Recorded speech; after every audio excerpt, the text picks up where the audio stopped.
We'll always remember Nick as a giant presence for us. He was a genuine, gentle guy.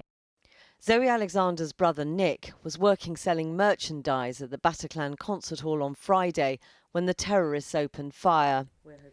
When his family heard about the attack, they phoned Nick's mobile, desperately hoping to hear his voice. We couldn't get through. And then it was just a case of watching what was an ever-changing situation unfold via the news channels, really. We had spoken to the Foreign Office to let them know that we knew somebody that was there. And yeah, that was... And then we waited. And hoped. And hoped. You spend a lot of time rationalising, thinking maybe he's unconscious, maybe he's been separated from his phone, maybe he's been banged on the head and doesn't know who he is, you know, does he have ID? You run through every single scenario. We hoped and we waited. And so did someone phone? Scotland Yard said they were sending a car, and I think we all felt that that might be carrying the news that we were dreading, but by which point we were anticipating. So it was just the confirmation. The shocking nature of Nick's death, so at odds with the way he lived, has left the family determined not to let it overwhelm them. Nick was a very peaceful man, a very tolerant man, and we're a very peaceful family, and we feel very strongly that as long as we keep to focusing on the positive, then there'll be no waste coming out of what happened with Nick. And yet he died in the most terrible, violent way.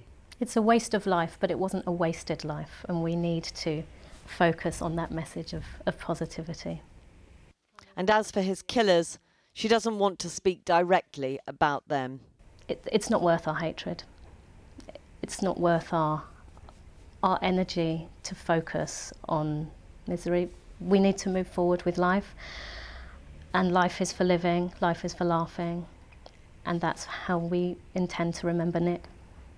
The best thing we can do in light of these atrocities is to smile and carry forward and keep living life and keep embracing life, and that is the biggest victory we can all have against these kind of horrors.